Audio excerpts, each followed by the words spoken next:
Bonjour à toutes, bonjour à tous, bienvenue dans un nouveau numéro du Big Data Hebdo. Big Data Hebdo, c'est le podcast francophone de la data et de l'IA. Et on essaye, dans des épisodes qui certes sont pas très réguliers ces derniers temps, je dois admettre, de vous décortiquer soit l'actualité, soit d'avoir un invité qui vient nous parler de sa société, d'un sujet, d'un projet qu'il a pu réaliser, soit de faire des dossiers un peu plus thématiques où on essaie de rentrer un peu plus en profondeur sur certains sujets qu'on a pu traiter tout au fil des épisodes et sur lesquels certains d'entre vous, dans le Slack de ce podcast, ont pu nous interpeller en disant on aimerait bien avoir une explication sur un sujet. Et effectivement, ces derniers temps, on a beaucoup parlé des formats de fichiers, de Parquet, d'iceberg, de Delta et aussi plus récemment de Duck Lake. Et donc, on a décidé de faire un épisode un peu consacré à ça pour vous refaire un panorama de ces technologies et vous aider à mieux comprendre tout ça. Et pour cet épisode, je suis accompagné par mon ami Paul. Salut Paul, comment ça va? Salut Vincent, ça va très bien et bah oui, content de revenir aux sources du stockage de données parce que, comme on dit, pas de data, pas d'IA et bon, mon métier étant effectivement de monter des architectures plutôt d'applications IA, on a quand même besoin un peu à un moment d'aller chercher de la donnée source et c'est de ça dont on va parler aujourd'hui. Et oui, on rappelle pour nos auditeurs que tu es architecte IA chez Expertime à C'est Nantes. ça, à Nantes. Et pour ma part, je suis Vincent Huchling. Pour ceux qui ne me connaissent pas, je suis l'heureux cofondateur de ce podcast. On a déjà enregistré plus de 215 épisodes, si ma mémoire est bonne. Et quand je ne fais pas ça, j'accompagne mes clients pour les aider à construire des infrastructures data et IA qui pourront changer leur métier. Alors, on va rentrer dans le vif du sujet et puis il y a peut-être un premier point sur lequel il faut un peu positionner les choses, c'est mais finalement, pourquoi est-ce qu'on a eu besoin de créer ce type de nouveau format de fichier? Pourquoi est-ce qu'on a eu besoin de faire évoluer les choses? Parce que historiquement, on était assez heureux, on avait des fichiers CSV et puis à un moment donné, on s'est rendu compte que c'était quand même pas la panacée pour pouvoir faire des choses un petit peu plus smart d'un point de vue data et IA. Et donc, pourquoi est-ce qu'on est passé à ces fichiers parquets dans un premier temps et que ensuite les fichiers parquets n'ont pas suffi? Si on revient un petit peu en arrière, au départ, on faisait essentiellement du batch processing. Voilà, on n'avait pas forcément des besoins d'accessibilité, mais néanmoins, on s'est toujours rendu compte que les infrastructures avaient la vitesse des disques comme premier facteur limitant. Et donc, on s'est assez vite rendu compte que stocker les données dans un format brut, c'était pas l'optimal parce qu'on lisait des tonnes et des tonnes d'octets avec souvent des redondances, souvent des choses qui ne pouvaient pas forcément être compressées. Et donc, le fait d'avoir un format un petit peu plus binaire, qui puisse être compressé, qui puisse amener des choses un peu intelligentes pour stocker les données, c'est ça qui a fait qu'on a vu apparaître Avro, puis ensuite Parquet, pour pouvoir mieux répondre à tout ça. Bah, venant moi du monde statistique et de l'exploitation des données dans un tableur avant de passer à la partie base de données. Effectivement, on a quand même une limitation dans Excel. Alors Excel, c'est bien parce que les cellules sont RTP, c'est pas exact, c'est un peu plus formaté, on va dire, auto-formaté. Mais le CSV, lui, par contre, ne gère aucun format. Alors c'est génial le CSV parce qu'il n'y a rien de plus brut. On commence à voir intégrer des points-virgules dans nos contextes régionaux. Mais en tout cas, on perd effectivement toute trace de typage des données. Et ça, c'est quand même le point négatif qui fait qu'il fallait autre chose. Et après, bien sûr, on va parler des volumétries qui ont Effectivement, augmenté et de la nécessité de compresser. il faut considérer que même si vous utilisez du JSON pour faire transiter vos données, dès lors que vous utilisez un format non typé et qui n'a pas de schéma, parce que le principe c'est ça, c'est qu'il n'a pas de schéma, considérez que vous ne véhiculez que du texte. Voilà. Même si dans le JSON, on pourrait dire, ouais, attends, il y a quand même des champs dates, il y a quand même des champs numériques, des choses comme ça dans un JSON, dans la norme. Ouais, mais à la fin de l'histoire, ça reste des choses non typées, donc avec un risque qu'à un moment donné, il y a un changement et que ça casse tout. Moi, je vois la plupart des pipelines que j'ai montés pour des clients et qui se sont mis à avoir un dysfonctionnement, eh bien, c'est dû généralement à la lecture du fichier CSV en entrée. Le dysfonctionnement qu'on rencontre. Parce que système qui exporte les données a évolué parce que plein de choses. Et donc, parce que il y avait un cas de figure qui a jamais été traité dans les phases de recette d'une donnée avec un séparateur qui change, avec le fait d'insérer le truc le plus grand classique du rire, hein, c'est le séparateur qui avait été prévu au départ, il est à un moment donné dans un champ texte. Et on se retrouve avec une colonne de plus sur un enregistrement. Je veux dire, c'est le truc infernal. Donc effectivement, moi maintenant, ma première étape dans tout ce que je monte, c'est commencer par transformer cette donnée en entrée dans un format qui va être plus stable dans le temps. Et on va parler maintenant du fichier Apache Parquet, qui est vraiment la base de tout. On a déjà dans pas mal d'épisodes fait des explications sur ce sujet-là, mais on va reprendre très vite ce que c'est que le stockage colonne. Ce qu'il faut comprendre d'un fichier Parquet, c'est que au lieu d'un CSV où vous lisez ligne à ligne les données, dans un fichier Parquet, les données sont stockées. Alors, il y a des gens qui ont fait des explications très pointues sur le fait de dire les données sont stockées par row group, où il y a une série de groupes de données qui permettent de ne pas lire le fichier en son entièreté si on veut accéder qu'à une partie du fichier. Mais surtout, ce qu'il faut comprendre, c'est que là où on avait au départ, dans un fichier Parquet, dans un fichier CSV, pardon, des données qui étaient au format row, c'est-à-dire ligne par ligne. Là, on se retrouve avec un format colonne, c'est-à-dire que la première colonne est stockée séparément. Et donc, ça prend tout son intérêt parce que il vous aura pas échappé que dans le monde de l'analytique, il y a très souvent beaucoup de colonnes, certes beaucoup de lignes, mais on multiplie le nombre de colonnes de manière importante pour avoir un nombre de features très important qu'on va vouloir utiliser, notamment pour faire de l'IA ou du machine learning. Et ce grand nombre de colonnes, aussi, c'est aussi avec le concept du one big table, qu'on va voir parfois en modélisation. Ce grand nombre de colonnes fait que si vous voulez lire une seule ou deux ou trois colonnes d'un fichier qui en a 50 ou 100, ce qui peut arriver assez fréquemment, eh bien, si vous n'avez pas un format colonne pour stocker ces données, vous allez, à chaque fois que vous voulez lire quelque chose, lire 47 colonnes qui ne servent à rien au lieu de vous concentrer sur les 3 colonnes qui vous intéressent. Et donc, si on devait faire une analogie rapide avec le SQL, c'est un peu finalement l'intelligence qu'on peut avoir quand on fait un select et qu'on rajoute les noms des champs qu'on veut vraiment avoir, plutôt que de faire select étoile.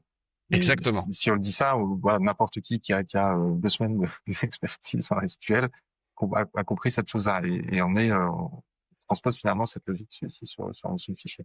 Regardez à quelle vitesse votre requête SQL répond quand vous faites un select étoile et quand vous faites un select en nommant 2 colonnes, et vous allez tout de suite comprendre effectivement l'intérêt de la chose. Alors il y a d'autres intérêts qui sont super intéressants, parce qu'on l'a dit tout à l'heure, le fait d'avoir très souvent dans ces fichiers beaucoup de données redondantes. Qui dit données redondantes dit que des algorithmes de compression peuvent être super efficaces là-dessus. Et surtout qu'il y a des algorithmes de compression super intelligents. Moi, j'ai toujours trouvé ça merveilleux. Notamment les algorithmes de compression qui gèrent la redondance d'informations et qui sont capables de dire, eh bien, finalement, je vais créer un dictionnaire avec les valeurs les plus fréquentes qu'il y a dans une colonne. Enfin, avec toutes les valeurs, pardon, de la colonne. Et au lieu de stocker une chaîne de caractères qui ferait 20 ou 25 caractères, par exemple, je vais stocker à un seul endroit ces 20 ou 25 caractères et je vais ensuite juste mettre un index dans chacune des emplacements dans la colonne. Ce qui fait qu'on a une capacité à scanner les données beaucoup plus rapide que celle qu'on avait auparavant. Il y a même encore plus malin, c'est imaginons par exemple qu'on ait une colonne où il y ait l'année et qu'il y ait une deuxième colonne qui est le mois, par exemple. On va se retrouver avec 2025 sur un nombre d'enregistrements complètement fou et de manière contiguë.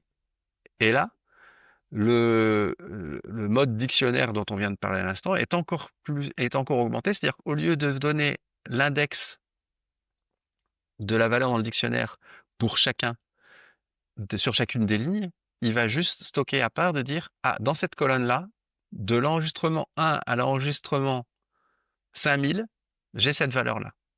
Donc on stocke finalement que le début et la fin de la plage dedans. Donc on arrive avec des niveaux de performance, des augmentations de niveau de performance complètement délirants, aussi bien en termes de taille de stockage que en termes de vitesse d'accès.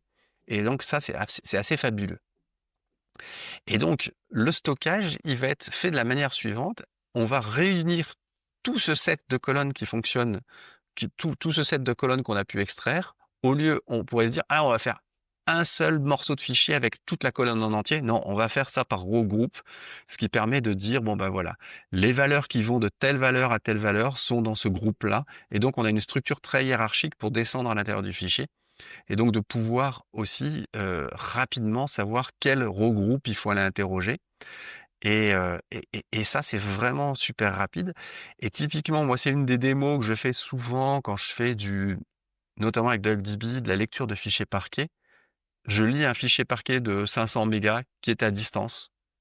Et en une demi-seconde, ça répond. Si je veux faire un select count étoile ou un group by des valeurs significatives et ainsi de suite, en quelques secondes, j'ai ma réponse. Donc effectivement, on lit pas les 500 mégas parce que c'est une autre feature des fichiers parquets qui est le fait d'avoir des statistiques embarquées dans non pas le header, mais le footer du fichier parquet, qui fait qu'on sait que dans tel row group, on a telle valeur qui va de telle valeur à telle valeur, on connaît les moyennes, on connaît les choses comme ça, on a les null count, donc faire un describe de la table pour savoir, ou je sais plus, l'équivalent dans Pandas de ce qui permet de savoir un peu le pédigré d'un dataset, avec des fichiers parquets, c'est hyper rapide parce que ces valeurs ont déjà été stockées au préalable dans le fichier parquet. Alors, tu viens de faire, je sais pas si tu en es rendu compte, tu viens de parler de table à la place de fichier. Et c'est intéressant parce que justement, tout ce que tu décrivais à l'instant, c'est clairement une logique d'indexation de table en base de données. Et, Eh ben, on est bien d'accord, tout à fait. et alors, je reprends la distinction parce que quand on va basculer côté delta et iceberg, on parlera justement plutôt de table et non pas de fichier. Mais moi, si tu me fais un peu là aujourd'hui l'avocat du diable des métiers, on va repris leur fichier CSV, on les a mis dans des parquets. Ouais, mais quand ils font double-clic dessus, ils peuvent plus l'ouvrir dans Excel. Et je pense que c'est quelque chose qui, ça va, c'est très concret, hein, mais on est d'accord qu'on a été chercher de la performance. Par contre, on rajoute une couche d'outils, on rajoute ici des choses plus techniques qui vont permettre de les exploiter. Euh, Même si c'est en Et train, c'est vrai je qu'au pense là aussi de se départ, démocratiser. de l'aventure, ça, c'était fait exclusivement pour être travaillé avec des clusters Spark. On va être clair, hein. L'outil de base pour utiliser ça, c'était des clusters Spark. Et puis depuis, on a vu apparaître des acteurs comme Trino, Starbust et autres, qui sont des SQL Engine, qui ont eu cette capacité à aller lire ces fichiers parquets et pouvoir permettre de faire des requêtes dessus, de la même manière que l'on faisait des requêtes sur des engines SQL classiques. Typiquement, et aussi, certaines engines SQL classiques sont capables d'aller créer des tables virtuelles basées sur ces fichiers parquets, puisque on a, entre guillemets, la chose principale qu'attend un moteur de base de données, c'est un schéma stable de la donnée sous-jacente. C'est-à-dire que si vous dites à un moteur de base de données, je vais vouloir faire une table virtuelle sur un truc qui peut être fluctuant comme le fichier CSV qu'on a vu juste auparavant, ça marchera pas bien. Alors que là, finalement, maintenant qu'on a un schéma stable, qu'on a fait un schema on write, pour être clair, voilà, plutôt que d'être schema on read, on est schema on write. Et ben, fondamentalement, les moteurs de base de données peuvent constituer, alors tous, hein, Postgre le fait, BigQuery le fait, tous les moteurs du marché sont capables d'aller lire des fichiers parquets qui sont mappés sur une vue, sur une table virtuelle, une vue, je sais pas trouver le bon terme. Et, et ça nous fait un peu le bridge avec, souvenez-vous, nos data warehouse à un moment donné ont évolué en mettant un data lake à côté du data warehouse. Et puis finalement, les gens de Databricks sont arrivés avec ce concept du lake house qui a permis à un moment donné de faire euh, le meilleur des deux mondes. Finalement, c'est de se dire, ben, j'ai un stockage banalisé dans du stockage pas cher, qui est le stockage objet qu'on trouve chez tous les cloud providers. Et au-dessus de ça, j'arrive à mettre un peu de metadata pour créer des tables. Et ces tables, je les rends interrogeables comme si elles étaient des vrais warehouse, des vrais data warehouse. Et donc, c'est un petit peu cette histoire qu'on a vu apparaître après au-dessus de ces fichiers parquets. Et donc, dans la première itération du lakehouse, on était encore sur des fichiers parquets les plus standards. Et si on revient juste ici sur l'émergence du data lake, parce que finalement, on pourrait se dire, mais pourquoi on nous a rajouté cet outil-là, alors que pour faire de la BI, de l'analytique, on avait des warehouses, ils scalaient sans problème, on était sur les architectures MPP, Multi-Parallel Processing, Il n'y avait pas forcément, moi, j'ai pas souvenir à l'époque de cas où on saturait vraiment ce type d'architecture. Il faut se remettre en contexte aussi. On était vraiment dans les années d'émergence du big data, avec la vague NoSQL aussi, et la déferlante, c'est plus qu'une vague là, mais de petits fichiers. Voilà, Mm. je pense que tu as vécu ça aussi sur des projets où les développements applicatifs très orientés justement NoSQL, JSON, etc. faisaient envoyer vraiment des tout petits bouts de fichiers, des tout petits bouts d'informations. Alors d'un point de vue applicatif, ça devait être très pratique. Mais en tout cas, quand on regardait la chose avec un regard analytique, on se dit, mais là, j'ai 100 000 fichiers qui m'arrivent tous les jours. Comment ma moulinette de BI va faire pour me calculer le compte total de Exactement. mon indicateur. Et on est arrivé justement, alors avec les architectures médaillons et ce type d'approche aussi plus, plus progressive, on est arrivé à compresser, voilà, à compacter, enfin récolter tout ça, le mettre dans un même fichier qui effectivement était plutôt le parquet à cette époque-là, et avoir une lecture plus facile, enfin, plus efficace derrière. Ouais, et puis tu touches effectivement aussi à un petit sujet qui est pas neutre, qui au départ, si on est biaisé et qu'on veut embellir la mariée au maximum, on n'en parle jamais, mais qui est le fait qu'un data lake, les données s'update assez mal, pour résumer. D'où le fait qu'on a cet éparpillement de fichiers avec des petits fichiers, parce qu'on s'est dit, bah, finalement, vu que je sais pas updater mes fichiers, je vais faire des petits fichiers, comme ça je réécris le fichier complet quand j'ai un update à faire. Ok, super, mais en lecture, ça devient une catastrophe. On sait qu'à peu près les stockages de type S3, Azure Data Lake Gen 2 et Google Cloud Storage ou même du S3, c'est des choses où il faut faire des fichiers de 128 mégas minimum si on veut avoir des performances qui soient pas trop catastrophiques. Donc vous imaginez, vous updatez une ligne à l'intérieur de ça. Et rapidement, l'enfer démarre, hein. Ça devient vraiment catastrophique de ce point de vue-là. Et puis, on s'est rendu compte aussi assez rapidement que sur ces histoires de lakehouse, qu'il y avait un vrai sujet autour de l'évolution des schémas, la capacité de pouvoir faire du time travel, c'est-à-dire que vous n'avez qu'une seule version de vos données, c'est-à-dire que si à un moment donné vous voulez revoir comment était votre donnée il y a 8 jours, vous allez être vraiment en difficulté pour pouvoir avoir du point in time là-dessus. Donc c'est plein de choses qui sont arrivées dans les problèmes inhérents avec ce lakehouse et sur le fait qu'on se rende compte qu'il y a un problème de consistance, qu'on n'arrive pas à avoir une gouvernance qui soit fiable au-dessus des données. C'était un peu quand même en vrac, hein, l'histoire du data lake slash lakehouse et premières itérations du lakehouse. Et donc c'est D'accord. ça Je reprends ton exemple de la parce je pense qu'il est assez significatif. Ton exemple de restauration, on se pose la question comment était la data de la production il y a 8 jours. Bah, on va restaurer le backup. On va le restaurer dans l'environnement de pré-production ou de staging. Bah, bon courage parce qu'il va falloir déjà faire transiter le fichier du ouais, backup dans voilà. un environnement qui est pas dimensionné pour le remonter. Il va falloir attendre que ça recharge et c'est quelques jours d'investigation. Enfin, en tout cas, moi quand j'ai commencé dans la data, on était sur ces scénarios-là et Et on espérait ne pas avoir les faire trop sourds, hein. si vous êtes dans le cloud, foncièrement, cette opération ne serait-ce qu'une opération de copie, de dire, ouais, ah, ok, je vais faire une copie de mes données. N'oubliez pas que le premier inducteur de prix de votre cloud provider sur le stockage objet, c'est les terabytes qui sont stockés. Mais il y a quand même aussi le nombre d'opérations. Donc, si vous avez des petits fichiers, le nombre d'opérations finit par vous coûter une fortune. Donc, on a un vrai sujet là-dessus. Et donc, si vous voulez commencer à faire de l'archivage avec des copies des données, là, ça va rapidement devenir n'importe quoi. Et donc, c'est là que, c'était le premier à tirer, hein. C'est finalement Databricks qui est arrivé à un moment donné avec Delta Lake. Alors, on redemandera à nos amis de Databricks à quel moment Delta Lake est arrivé. Mais Delta Lake, le principe était assez simple de dire, OK, on va séparer les fichiers parquets pour supporter la donnée de la métadonnée qui est autour, qui va permettre de savoir d'avoir un peu d'informations sur le cycle de vie de ces fichiers. Ça veut dire quoi? Ça veut dire que finalement, il y a un transaction log qui est écrit à côté des fichiers parquets et on sait que cette table, puisque là, finalement, on va se retrouver avec une table, hein, Delta Lake, c'est une Delta Table, c'est-à-dire qu'à un moment donné, on va commencer à matérialiser la table et toutes les métadonnées qui vont permettre de savoir quel est l'état de cette table à un instant T, on les stocke dans un log qui est une structure JSON qui est à côté et qui permet d'avoir quelque chose d'atomique. Alors ça veut dire que pour lire la donnée qui est dans les fichiers parquets, il faut d'abord lire le transaction log et ensuite on va resynthétiser l'ensemble des données qui sont dans les fichiers parquets puisque on va avoir à chaque update un nouveau fichier parquet qui va être écrit. Et je dis bien à chaque update, c'est-à-dire que c'est pas seulement l'ajout de nouveaux enregistrements, mais ça peut aussi être la mise à jour d'un enregistrement qui était présent dans le précédent fichier.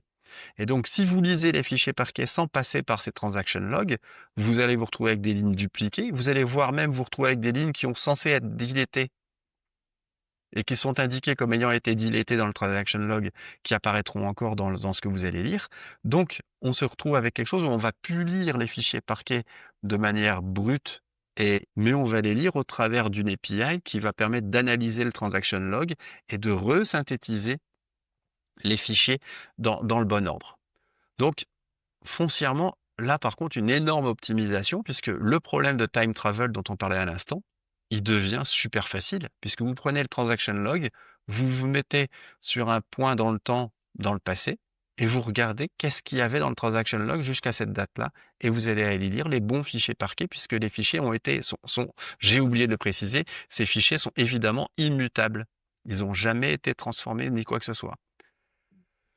Donc là, youpi, on a géré à peu près tout ce qu'on voulait gérer là-dessus. On a résolu tous nos problèmes. On a des schémas. On a une capacité à gérer aussi, on a une capacité à gérer l'évolution de schéma, puisque dans le transaction log, on a la capacité à avoir à un moment donné le mapping, de dire tel et tel fichier parquet jusqu'à cette date-là sont avec ce schéma-là. Et à partir de cette date-là, dans cette table, on a cette colonne-là en plus qui est apparue ou cette colonne qui a été supprimée.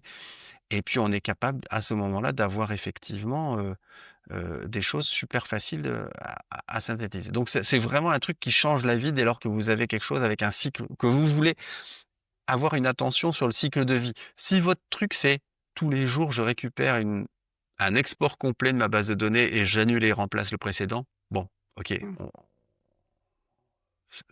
on peut se poser la question d'utiliser Delta. Mais on voit, on anticipe quand même aussi le fait que ce fameux fichier de JSON qui accompagne le parquet là, pour former la table delta, si on s'amuse à faire des snapshots ou si on veut un retour sur historique toutes les demi-heures, on va vite exploser la partie Absolument. JSON. Donc on va Parce que avoir des stratégies d'optimisation qui vont être aussi inhérentes à ce et effectivement, et puis j'entends déjà certains dire, voilà, mais attends, ok, donc on se retrouve avec des tonnes et des tonnes de fichiers. Si j'ai fait des updates, j'ai des fichiers de delete, j'ai des fichiers d'update, j'ai des fichiers de nouveaux enregistrements. Ça devient une quantité astronomique de fichiers à lire pour pouvoir lire quelque chose. Donc évidemment, il y a des stratégies de compaction qui vont s'appliquer, comme dans toutes les bases de données distribuées, hein, tout autant qu'elles sont. Hein. Il y a à un moment donné une stratégie de compaction où je reprends ces trucs qui ont une granularité, qui sont devenus un véritable morceau démental avec plus de trous qu'autre chose. Et puis à un moment donné, j'en refais quelque chose de plus compact et de plus facile à utiliser. Donc on ne coupe pas au fait qu'à un moment donné, si on veut de la performance, il faut un peu entretenir tout ça et faire qu'on soit facile à utiliser. Et donc ces fichiers Delta, ce format Delta, c'est un format standard, c'est un format ouvert. Vous pouvez l'utiliser bien évidemment avec autre chose que Spark, même si Spark reste encore la voie royale pour utiliser ce type de fichier. Vous pouvez parfaitement l'utiliser avec du Python, avec plein de choses, avec du Rust. Je sais qu'il y a des bindings en Rust, il y a plein de choses. Il y a plein de choses qui sont capables de parler en Delta. Et le format JSON, pour moi, pour être descendu dedans et avoir creusé dedans, il est quand même facile à appréhender pour pouvoir regarder un petit peu ce qu'il y a dedans et pouvoir comprendre ce qu'il faut lire. Donc, je dis pas qu'il faut réinventer la roue, mais si vous n'aviez pas d'adaptateur Delta pour votre plateforme, vous pourriez relire des fichiers Delta et comprendre ce qu'il y a dedans assez facilement finalement. Et là où les métiers de la data se sont, j'ai l'impression, un petit peu transformés aussi, quand je reparle de cette fameuse époque où la base de données était un peu la reine du stockage pour l'analytique, on avait des DBA, Oracle certifié. Mais c'était des personnes qui étaient absolument clés sur des projets parce que c'est des personnes qui allaient vous faire passer votre requête SQL de 10 minutes à 30 secondes. Et là, on voit qu'on arrive à faire de l'analytique avec du fichier. Alors, fichier, effectivement, qui devient une table au sens, en s'appuyant sur les métadonnées. Et qu'est-ce qu'il va faire là qu'à nouveau, parce que la finalité, ça reste toujours de faire ce fameux select, hein. Qu'est-ce qu'il va faire que le select va être efficace? Il y aura aussi la stratégie de partition qu'on va définir sur ces fichiers-là. Et j'ai l'impression que la réflexion s'est un peu décalée entre effectivement la stratégie d'index qu'on pouvait penser dans les bases de données vers ces stratégies de partition pour appliquer aux fichiers, comme parquet. Ouais, non, mais t'as raison que il y a eu une transposition du métier de DBA et c'est assez facile de constituer un data lake, un lakehouse à partir de fichiers Delta, le faire perdurer dans le temps et être capable de le scaler requiert de faire les choses de manière un peu plus maligne que la moyenne, quoi. Donc évidemment, Delta était l'émanation de Databricks et il y a des gens qui sont dans l'open source, qui font du Spark dans l'open source, qui se sont dit non, mais attendez, nous on va faire quelque chose de il y a toujours des velléités à refaire des choses de manière plus maligne. Et la preuve, et c'est Netflix qui, à un moment donné, a dit, OK, nous, on va faire un format qui s'appelle Apache Iceberg. Vous avez sûrement entendu parler d'Iceberg, puisque c'est celui qui est le plus répandu aujourd'hui, parce que Delta est quand même très cantonné au monde Databricks et au monde Microsoft, puisqu'on trouve Delta, c'est la pierre angulaire de Fabric, hein, dont on a déjà parlé. Mais Iceberg, lui, est beaucoup plus répandu, beaucoup plus utilisé. Et Iceberg reprend le même principe, hein, j'ai des fichiers parquets, j'ai des fichiers parquets d'update, j'ai des fichiers parquets de delete, où je mets les enregistrements que je delete, j'ai toutes ces choses-là, et j'ai de la métadonnée à côté qui me permet de trier ça. Mais eux, ils sont allés un peu plus loin dans la métadonnée avec quelque chose de beaucoup plus granulaire, de beaucoup plus riche en termes de métadonnées et beaucoup plus compliqué aussi, puisque vous allez retrouver effectivement des manifestes qui listent les fichiers et qui ont les statistiques liées à ces fichiers. Vous allez avoir des manifestes listes qui sont l'agrégation de tous les manifestes que vous avez de manière sous-jacente. Vous avez ensuite des metadata files dans lesquels vous allez avoir la manière dans laquelle le schéma est constitué, le partitioning des données dont on parlait à l'instant pour avoir de la performance, les informations relatives au snapshot. Et ensuite, vous allez avoir... Et donc, tout ça, ce sont des fichiers JSON, des fichiers Avro, des choses comme ça. Et vous allez pouvoir ensuite avoir de l'isolation des différents snapshots avec des métadonnées spécifiques. Donc, là où je disais tout à l'heure que lire le transaction log de Delta est un truc assez facile, faire la même chose avec Iceberg, ça devient un peu plus complexe. On va être très clair. Quand moi j'ai regardé l'autre jour le code de l'extension Delta pour DuckDB et j'ai regardé le code de l'extension Iceberg pour DuckDB, c'est pas tout à fait la même chose, hein. On va être clair que c'est pas le même niveau de complexité là-dessus. Mais bon, ça arrive effectivement avec un nouveau de choses super intéressantes qu'on va avoir du mal à faire en Delta. Typiquement, la capacité à avoir du partition pruning, le fait de pouvoir faire du predicate pushdown. Alors, predicate pushdown, c'est quoi? C'est de dire finalement, quand j'ai un ordre SQL, je suis capable d'aller targeter les bons fichiers de manière très très fine et ainsi de suite, de pouvoir faire du file skipping. Comme j'ai des statistiques détaillées sur chacun des fichiers, j'ai pas besoin d'aller lire chacun des fichiers parquets pour savoir ce que je dois lire. Vous vous souvenez, on disait tout à l'heure, dans un fichier parquet, vous avez en footer du fichier parquet, vous avez les statistiques. Et là, finalement, ces statistiques, je les ai au préalable. Et donc, on a vraiment des choses intéressantes de ce point de vue-là qui se payent au prix d'une complexité technique un peu plus importante. Mais finalement, quand même, une convergence de fonctionnalités entre les deux. Absolument. Puisqu'on retrouve Absolument. la capacité de faire des transactions, le fameux time travel qu'on retrouve en l'état des données il y a quelques jours, quelques versions, le fait d'être permissif sur les évolutions de schéma. Bien sûr. Donc on est quasi. Après, c'est peut-être plutôt le contexte d'exécution qui va apporter la différence entre les deux. Et le job du DBA reste sensiblement le même. Pour résumer, l'optimisation de performance, c'est les mêmes concepts, hein. On a le même truc de de réagréger les fichiers quand il faut les réagréger, de faire tout ce genre de choses-là. Donc c'est vraiment important. Alors après, il y a effectivement des différences. Je l'ai cité tout à l'heure. Euh, L'un est à son origine totalement open source, l'autre est avec une société qui est derrière, qui l'a open sourcé, mais qui garde la mainmise sur la gouvernance. Hein, voilà, vous avez un truc qui est entre guillemets très propriétaire Databricks, même si nos amis de Databricks qui viendront assurément, comme chaque début d'été, nous parler de leur Data and AI Summit, nous dirons peut-être les choses différemment. Mais effectivement, là, par contre, on a souligné juste avant la différence de structure pour la metadata. Et là, c'est certain qu'il y en a un qui est très différent de l'autre en termes de manière laquelle la metadata est structurée, quoi. Euh, voilà. C'est clair qu'à un moment donné, il y a vraiment des choix à faire. Et je pense qu'il y a beaucoup de gens qui sont un peu confrontés à quel format je vais prendre. Quel format je vais prendre parce que foncièrement, à un moment donné, je vais être vraiment face à un souci là-dessus. Et sachant que effectivement, on va pas se voiler la face. Ça reste des choses où si vous n'avez pas d'outillage autour de ces fichiers, à un moment donné, ça devient dur à utiliser. Et c'est pour ça qu'on a un petit peu parlé dans des épisodes précédents de la nécessité d'avoir un catalogue pour gérer ces, ces, ces fichiers. Et foncièrement, c'est les choses qu'on a vues apparaître un petit peu derrière, c'est de dire, ben voilà, finalement, j'ai besoin toute la métadata, plutôt que d'aller lire des tonnes de fichiers sur le disque, je vais les centraliser dans un catalogue. Donc le catalogue, en fait, il va faire proxy par rapport à cette métadata.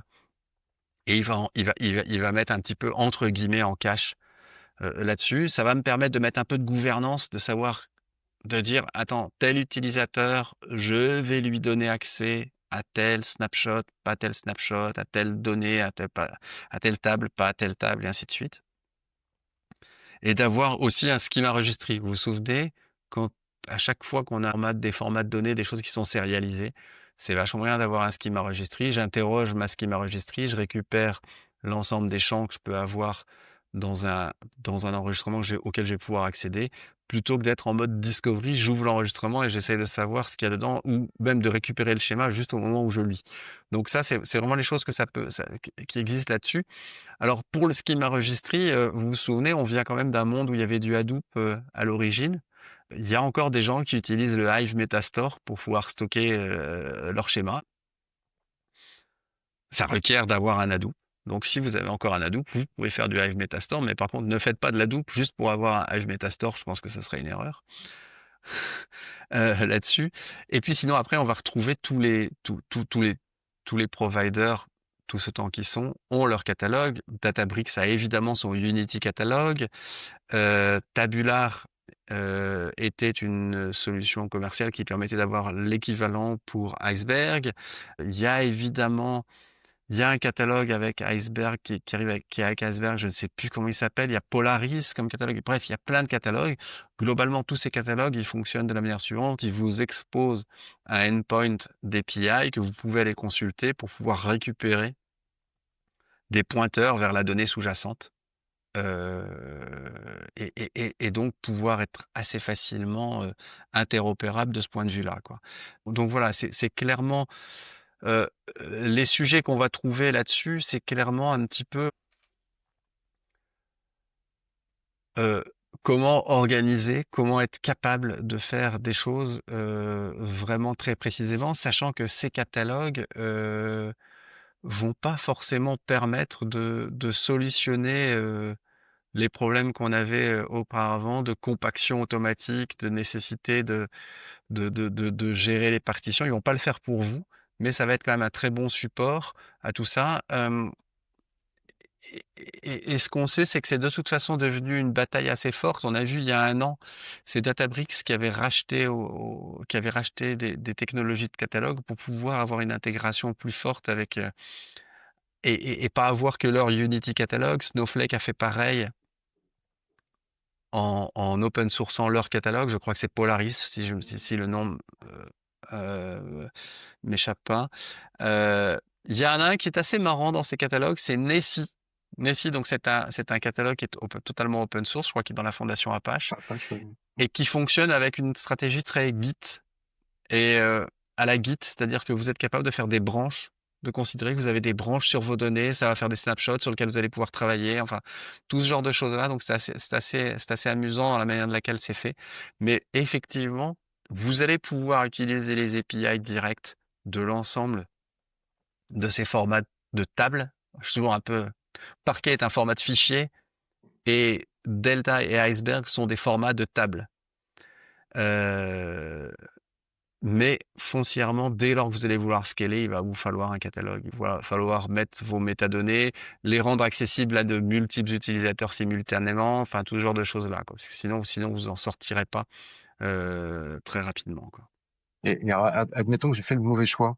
Si aujourd'hui, suite à l'écoute de cet épisode, certains se disent on est parti sur Delta, il faut qu'on aille sur Iceberg ou réciproquement. Ou en tout cas, si je me retrouve aussi dans des systèmes finalement assez conséquents où les deux formats cohabitent, est-ce qu'on a une interopérabilité? Est-ce qu'on peut facilement convertir l'un en l'autre? Tu sais bien que dans notre merveilleux monde, il y a toujours une solution à tout problème. Et je crois, je vais rechercher ça, je ne me souviens plus exactement du nom, mais je crois qu'il y a un projet Apache qui s'appelle Apache Xtable ou quelque chose comme ça. Il y a alors, il y a Delta Universal Format qui est si je me trompe pas non plus, l'approche proposée par Databricks derrière Delta Mhm. pour l'interopérabilité avec Iceberg. Mais sans outil vraiment dédié, en fait, on va être encore sur des processus très manuels où on va, finalement, si on part du Delta, extraire le parquet, Là, remonter sur un format Iceberg et réécrire toute la métadonnée, ce qui peut être assez alors, conséquent. sans outillage spécifique, j'ai eu à le faire. La démarche a été la suivante, elle a été de dire, eh ben finalement, je parcours. Alors je sais plus dans quel sens c'était. C'était d'iceberg vers delta. Je parcours mes snapshots successifs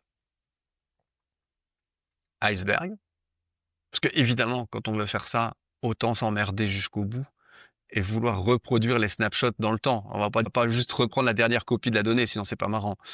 Et donc, à chacun des snapshots, extraire les données, générer, entre guillemets, le fichier parquet afférent et faire une insertion au format delta.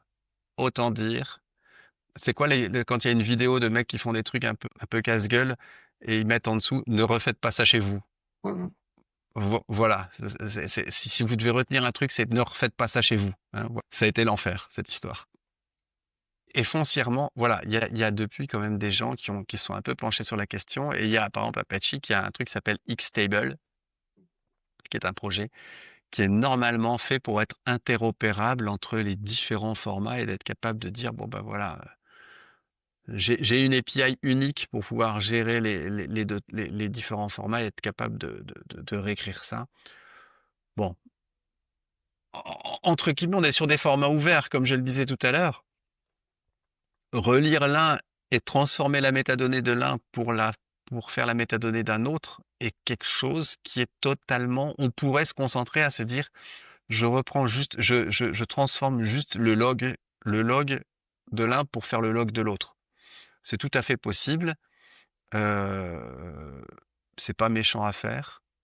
Euh, la destination vers Delta est peut-être plus facile que la destination vers Iceberg, je pense, parce que Iceberg, le format, il y a beaucoup de choses qui sont recréées de manière intermédiaire, alors que dans Delta, le transaction log, c'est juste un fichier, c'est juste une série de fichiers JSON. On n'a pas ces formats Avro qui sont faits de manière intermédiaire, ainsi de suite. je relis en même temps les spécifications d'Apache Xtable et on a UD aussi, hein. Donc les Et il y a trois, UDI, effectivement, il y a Apache UDI qui était un autre format moins répandu, qui va plus être chez les gens qui finalement viennent d'un monde Hadoop ou des choses comme ça, qui veulent avoir un format qui est très orienté dans ce monde Hadoop. Mais effectivement, on a aussi Apache UDI que j'ai passé sous silence lorsque j'ai préparé cet épisode.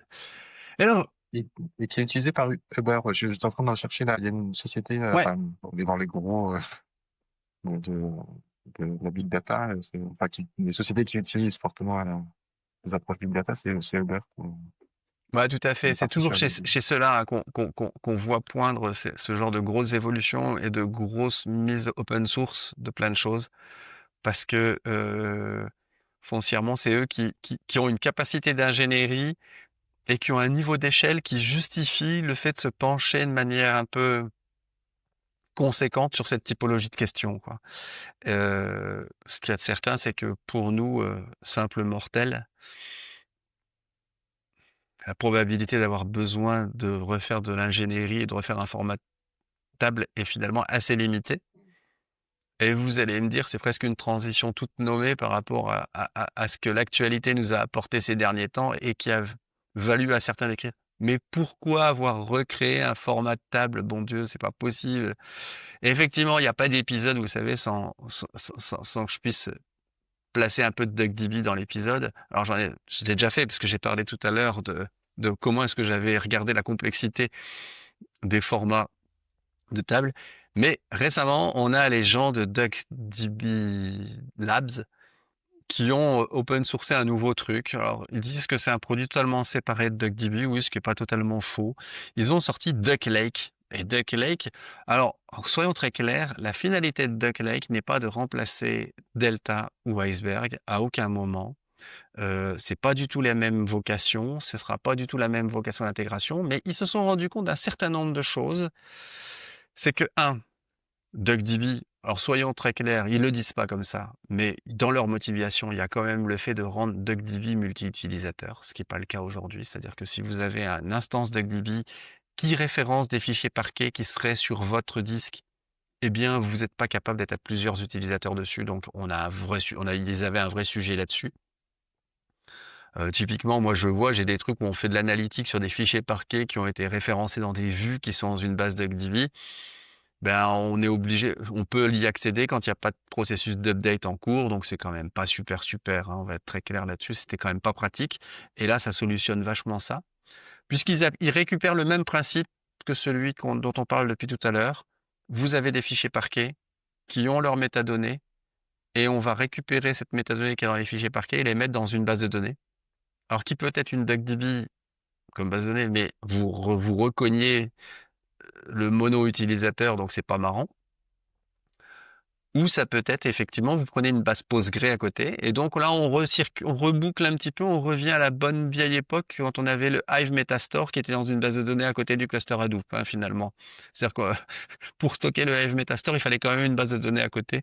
Donc là on revient un petit peu à la même chose, donc c'est assez drôle finalement de voir que la solution ou l'improvement qu'il peut y avoir sur une solution du marché, c'est d'utiliser une autre solution qui était, entre guillemets, je vais pas dire combattre, mais qui était euh, la solution qu'on voulait plus utiliser. Donc, mais néanmoins, le sujet, il est qu'avec ce Duck Lake, on va se retrouver avec toute une série de tables qui vont être qui vont être avec les métadonnées, qui vont être dans une base de données à côté du stockage. Et donc, avec cette extension Duck Lake, vous démarrez une instance DuckDB, vous chargez l'extension Duck Lake, et vous allez pouvoir faire des selects sur des tables qui vont être la synthèse de plusieurs fichiers parquets à l'intérieur de à l'intérieur de votre data lake. Donc ça marche super bien. Moi j'étais très époustouflé. J'ai traversé le sujet assez rapidement et je me rends compte que finalement il y a beaucoup de choses, notamment sur cette gestion des updates, cette nécessité que j'avais jusqu'à maintenant de rematérialiser tous les jours certains fichiers parquets pour pouvoir faire de l'analytique dessus sans devoir lire 12 fichiers parquets. Bah, finalement, là, on a une solution qui est super pertinente là-dessus. Ça marche très très bien puisqu'on se retrouve avec les mêmes principes que DuckDB de pouvoir avoir quelque chose qui marche très très vite.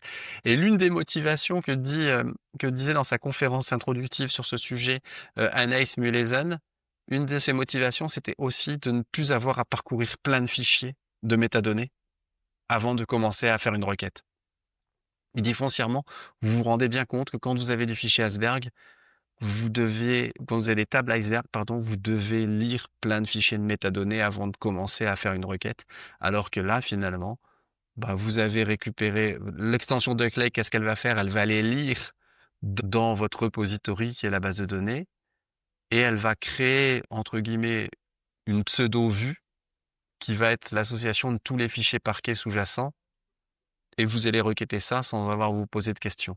Donc finalement, quelque chose d'extrêmement rapide en termes de metadata scanning par rapport à ce qu'on pouvait avoir précédemment. Alors, les défenseurs de ces autres, des formats de table dont on parlait jusque maintenant vont nous dire, oui, mais si tu as un catalogue, de toute façon, ce metadata scanning et cette rapidité, tu l'as déjà.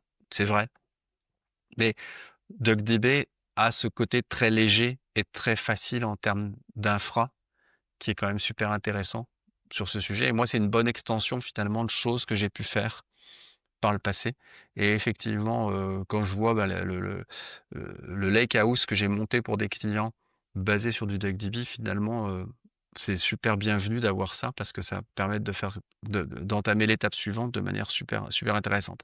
Et un positionnement qui finalement cherche pas à venir sur le terrain des clouds publics, mais plutôt Absolument. peut-être à Edge, on-prem, mais des périmètres plus légers, mais on n'est pas tous à bord. Il n'y aura jamais de capacité de faire du traitement distribué avec du Spark, puisque ça restera un moteur DuckDB qui va lire ce qu'il y a dans ce Duck Lake. Donc, ça sera toujours mono-instance en termes de traitement. Donc, foncièrement, vraiment quelque chose d'extrêmement simplifié, qui résout pas mal de trucs. On a vu des gens faire des tests de certaines choses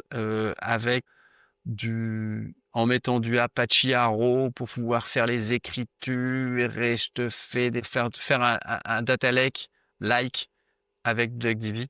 Foncièrement, là, il y a vraiment un truc beaucoup plus simple que là-dessus, de ce point de vue-là, quoi. Donc, vous imaginez bien que je vais sortir de mon objectivité naturelle et vous dire que c'est super, comme d'habitude quand il s'agit de parler de DuckDB. Bah, toi, tu fais une magnifique conclusion parce que c'est un peu comme quand on pose la question, vous préférez les Beatles ou les Stones? Moi, je réponds toujours les Kings. Tu leur as donné la chute de cet épisode en disant que voilà, dans cette fameuse opposition à Delta Iceberg, il y a un nouveau challenge. Et tout à l'heure, tu parlais de la capacité à passer de l'un à l'autre. Il y a un gars qui est très actif dans le monde Microsoft sur Fabric qui s'appelle Mimoun Jwala, qui a écrit un post. Lui, son premier truc qu'il a essayé de faire, c'est de prendre un Duck Lake et de régénérer le log Delta. Donc, il a publié un petit notebook qui permet de faire cette régénération du log Delta, du transaction log de Delta, et donc de dire, bon, bah, j'ai mon Duck Lake, et finalement, est-ce que je suis capable de régénérer ce transaction log et de relire depuis Fabric derrière ma Delta Table qui à l'origine était une base Duck Lake et le mec a dit ouais il y a 15 lignes de Python à écrire quoi. Enfin j'exagère peut-être un peu plus mais voilà c'est le truc super facile à faire finalement de se dire là-dessus et je crois d'ailleurs que c'est dans la roadmap des mecs qui sont derrière le Duck Lake de créer de l'interopérabilité avec les deux autres formats parce que ils savent bien que les gens peuvent avoir besoin d'adosser à cette donnée qui est dans le Duck Lake à un moment donné des outils qui sont différents, qui ont pas qui auront pas de connecteur ou des choses comme ça, quoi. Voilà. Ben, on a parcouru un beau chemin depuis les fichiers CSV en texte brut. Et effectivement, oui, on a retracé là peut-être quand même une bonne quinzaine d'années d'évolution de ces idées de stockage et d'analytique. Ouais. Et effectivement, donc donc les deux grandes étapes finalement que vous pouvez avoir devant vous, il y en a presque trois. Les deux grandes étapes, c'est la première étape. Vous recevez de la donnée en CSV, vous la mettez en fichier parquet, généralisez ça, faites ça systématiquement. Vous bénirez d'avoir fait cet effort quand vous devrez relire ces données a posteriori. La deuxième étape, c'est effectivement, si vous voulez pouvoir faire du time travel, pouvoir avoir euh, un peu de scalabilité sur ces fichiers parquets et limiter les opérations pénibles d'update, de réécriture, tout ce que vous voulez. Adopter l'un des formats tables. Et la troisième étape, c'est effectivement aller vers un catalogue à côté de vos formats tables pour pouvoir mieux les accéder, mettre un peu de gouvernance dessus, quoi. C'est vraiment les 3 gros crans qu'il faut traverser si vous voulez avoir un lakehouse qui fonctionne et qui vous permette de faire des choses.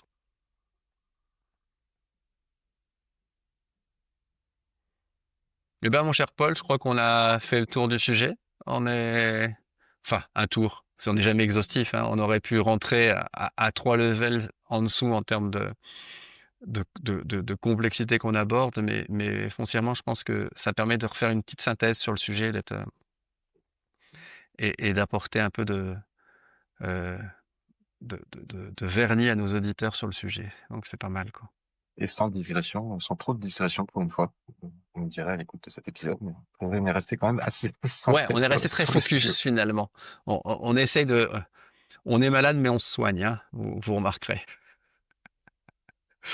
On est malade mais on se soigne. Et donc effectivement, on reviendra assurément sur ces formats de table, je pense, dans les épisodes qu'on pourra faire avec nos amis de Databricks. On n'a pas encore programmé ça, mais on va essayer de programmer ça avec eux parce que ils ont assurément, au retour de leur summit, des choses à nous raconter.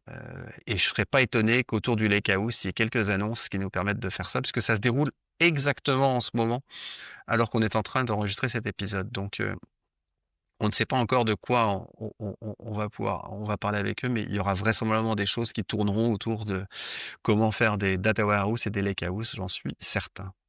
Et faites un tour aussi, petite recommandation de notre cher confrère, le data sommelier Stéphane Eckel. Faites un tour sur les meet-up et les replays YouTube de Datanosco, où les sujets ont beaucoup été abordés aussi, hein, pour Ouais, tout l'iceberg, à fait, tout à de la fait. comparaison. Vous allez retrouver des choses très intéressantes là-dessus. Il y avait notamment, si vous voulez vraiment aller beaucoup plus loin que ce qu'on a pu faire sur Iceberg, il y avait un épisode avec Jean-Baptiste Onofray, qui est le lead, je sais plus s'il est lead sur Iceberg ou quelle est sa position dans la Apache Foundation sur le sujet Iceberg, mais qui en parle vraiment de manière super intéressante puisqu'il bosse chez Dremio, hein, en plus. Donc, épisode super intéressant et je crois que à l'heure de la diffusion de cet épisode, ils seront passés, mais il y avait des meet-up qui étaient organisés sur ces sujets-là dans la semaine qui vient. Et, euh, et il y aura sûrement des replays que vous pourrez aller consulter sur ces meet-up parce que ce sont des sujets où vraiment, si vous mettez la main dedans, vous allez voir que techniquement, c'est super intéressant de ce point de vue-là, quoi. Voilà. Paul, est-ce que tu as quelques messages que tu veux faire passer? Restez attentif à la page LinkedIn de la Global AI Community virtuelle francophone. On est un petit peu moins présent en ce moment, mais on a quelques sujets qui vont venir en particulier autour d'Azure AI Foundry. Et bon, voilà, on va continuer à décortiquer les annonces. Nous, c'est la Microsoft Build là, qui vient de se passer. Il y a quand même pas mal de boulot pour aller encore décortiquer les choses et on espère vous faire quelques petites démos justement sur ces lives de la Global AI Community. Excellent. Excellent. Effectivement, ouais, j'ai pas encore eu le temps de regarder, mais il faudrait que je regarde ça un petit peu plus en détail. Mais il doit y avoir des choses. Ça serait peut-être pas inintéressant qu'on se fasse un petit épisode justement sur ces annonces build, notamment sur la partie, je pense, sur la partie fabrique et sur la partie gouvernance où il y a pas mal de choses que je sais que Purview pour être un peu confronté au sujet de Purview chez un client que j'accompagne depuis quelques mois. Purview est vraiment en train de monter en puissance en termes d'outils de gouvernance. On aura vraisemblablement des choses à raconter là-dessus. Pour ma part, au moment de la diffusion de cet épisode, je pense que peut-être que le replay de ma conférence au Vox Days Luxembourg sera en ligne. Et donc, je ne peux pas vous dire si ça sera bien passé, puisque je ne sais pas encore, c'est la semaine prochaine. Mais vous pourrez vraisemblablement regarder ça. Ça parle d'IA sur votre poste de travail, et comment faire tourner des modèles sur votre poste de travail et pas toujours être en train de faire des appels aux API Cloud pour faire des choses intéressantes sur votre poste de travail. Donc, je vous inviterai à regarder ça, si vous voulez bien. Eh bien, chers auditeurs, chères auditrices, on espère que vous avez passé un bon moment à écouter cet épisode, tout du moins un aussi bon moment que nous avons eu pour l'enregistrer. Et puis, on vous retrouve très bientôt. À bientôt.